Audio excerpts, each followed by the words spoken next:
waxaan ku darsanaynaa beedkii xabadii beedka ahayd, waxaan ku darsanaynaa milixdii qaado milixa, waxaan ku darsanaynaa 2 qaado oo baking powder ah, 2 qaado oo baking powder ah,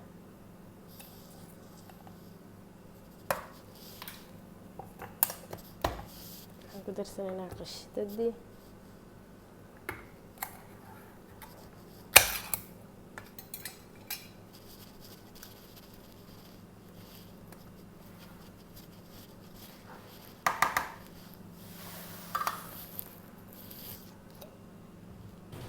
vanilya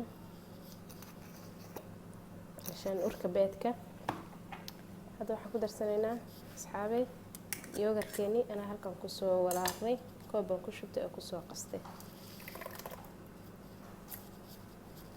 hadda intaas aynu isku walaaqaynaa, si fiican bay isu dhexgelinaynaa, wax biyo ah uma baahna. asxaabay waa kan hadda saan diyaar inoogu yahay. waxaan ku daray nus koob saliida, saa u jeedaanin nus koob saliida waan inaga ilaaway. marka nus koob saliid aan ku daray, koobkaan aan ku qiyaastay intii aan ina tusay nuska koobka ahaa saliida ahaa waa ka saan ii noqday. marka insha Allah hadda meeshii aan ugu talagalnay baan ku shubanaynaa, meeshii aan ugu talagalnay ii diyaarsan baan ku shubayaa insha Allah. saxankeen waa ka inoo diyaarsan yahay, waxaan ku shubanaynaa hadda basbaasadii oo halkan diyaar inoo ah waan ku shubaynaa insha Allah.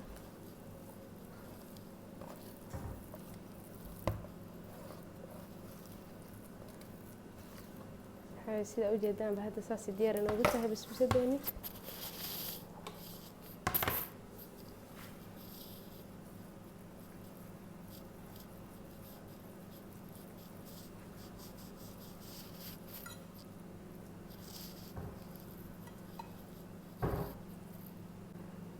waatan hadda waa u jeedaan asxaabay sida diyaar inoogu tahay. insha Allah furunkaan gelinayaa, waxay u baahan tahay 10 daqiiqo meelahaas insha Allah. 10 daqiiqo furunka soo gelinayaa, waa isla arkaynaa siday noqotay insha Allah taala. hadda waxaan sameynaynaa shiiradii. shiiradu waxay ka kooban tahay in basbaasada ku shuban lahayn. shiiradu waxay ka kooban tahay 2 koob oo sonkor ah, koobkan aan ku qiyaasanayaa 2 koob oo sonkor ah, koobkan waa kan 2 koob oo sonkor iyo koob biyo ah. isaga ku qiyaasanaynaa biyaha waa kan asxaabay, koob biyo ah halkan ugu jira. intaas ay ka kooban tahay iyo vanilya iyo wax yar oo liin ah ku soo daraya. hadda nalqacad liin ah ama nus liin dhanaan waan soo jartay oo ku dhiijiyay. intaas waxaan ku darayaa vanilya, wax yar oo vanilya ah. intaas waxaan korka kaga dareynaa insha Allah basbaasada haddii Ilaahay idmo. dabka waxay saarnaanaysaa 10 daqiiqo ku dhawaad insha Allah. waatan hadda shiiradii saan diyaar inoogu tahay, 10 daqiiqo bay dabka ii saarnayd. aan ku darsanaynaa basbaasada insha Allah. walaalahayga qaaliga ah, waatan basbaasadeen waa inoo diyaar ma sha Allah. u jeedaan si kasoo baxda qurux u tahay, waqtina ma aysan qaadan, waqti aad u yar bay qaadatay. insha Allah hadda waxaan ku shubanaynaa shiiradii oo inoo diyaara. shiiradeena oo inoo diyaara ku shubanaynaa insha Allah. waatan waa u jeedaan shiiradii sida tahday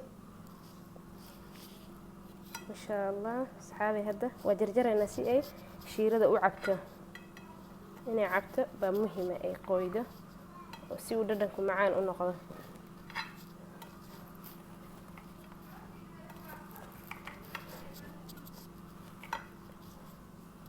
waatan ma sha Allah riixadeeda ma sheekin karo.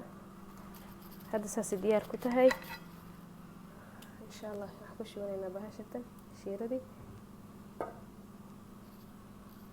waan inaad sidaan u sameeyay shiirada insha Allah. waxaan rajeynayaa in aad sameysan doontaan walaalahayga qaaliga ah.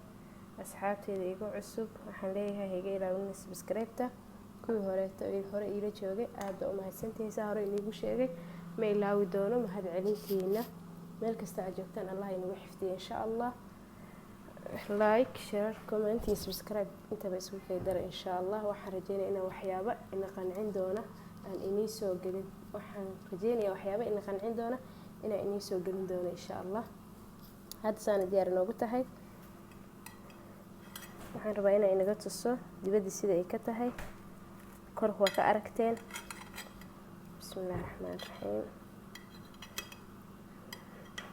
xoogaa bay yara kulushahay waayo haddan ka soo saaray. way kulushahay. waa aragtaan sida ay ka tahay dibaddana. waa ujeedaan maasha allah tabaaraka raxmaan iyada dhan siday tahay. hadda u mahadsantihiin sida quruxda badan oo aad ii fiirsanaysaan walaalahayga qaaliga ah. marka waad mar labaad iyo mar saddexaadba mahadsanidin dhammaantiin. asalaamu calaykum waraxmatullaahi tacaala wabarakaatu.